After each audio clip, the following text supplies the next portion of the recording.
I think you can do better than ẹ that. lè ṣe jù bẹ́ẹ̀ lọ. Put your hands together to ẹ já Jesus. pàtẹ́wọ́ wa fún Jésù. Put your hands together to ẹ Jesus. pàtẹ́wọ́ fún Jésù. Put your hands together to ẹ Jesus. pàtẹ́wọ́ fún Let us Jésù. celebrate ẹ Jesus. jẹ́ ká mọ rírì He's Jésù. more than that. Ọlọ́run jù bẹ́ẹ̀ lọ. He's worthy to Ó celebrate. tọ́ láti máa yìn. The one who deliver our life. Ẹni tó gba ayé wa là. The one in charge of our soul. Ẹni tó gba ọkàn wa. Celebrate Ẹ him. mọ rírì rẹ̀. Celebrate him. Ẹ mọ rírì rẹ̀. With a noise of joy, a noise of joy, a noise of joy, a noise of joy, a noise of joy. Pẹ̀lú àríyànjọ.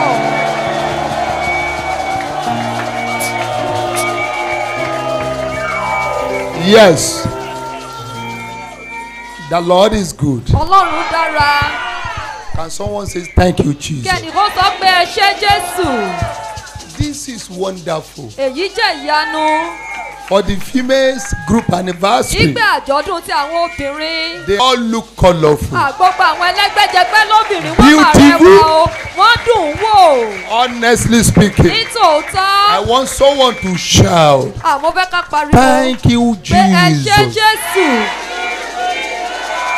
Thank you for loving us. Ẹ ṣé tẹ́ fẹ́ràn wa. Olúwa, mo gbé ọ̀gá o.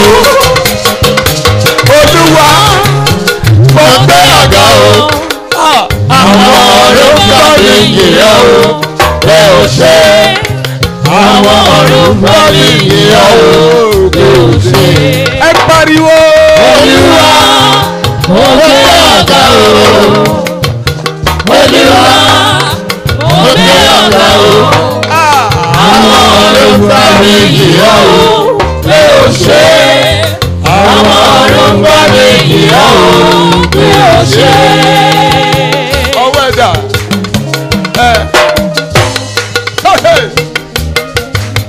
Ṣẹ̀ṣẹ̀ nínú mi dùn. Ayọ̀kúnú ọkàn mi. Ṣẹ̀ṣẹ̀ ní o. Ṣẹ̀ṣẹ̀ nínú mi dùn. Ayọ̀ ní o. Ayọ̀kúnú ọkàn mi. Torí pé. Torí mo ní Jésù. Ayọ̀. Ayọ̀kúnú ọkàn mi. Torí mo ní. Torí mo ní Jésù l'Olúwa. Ayọ̀kúnú ọkàn mi. Olúwa, mo gbé ọ̀gá o.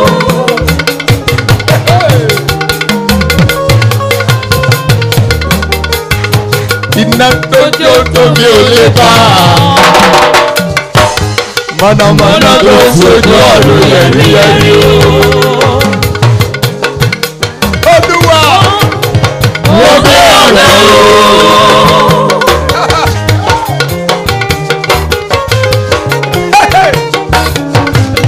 Àwọn gbàrú mọ́gbẹ́jẹ́.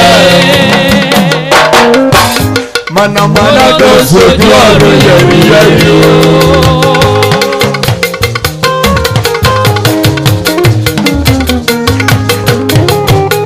Olúwa, mo gbé ọ̀gá o.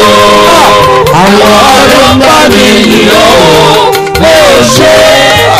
Àwọn ọ̀run bá mi yìn o. Mo ṣe.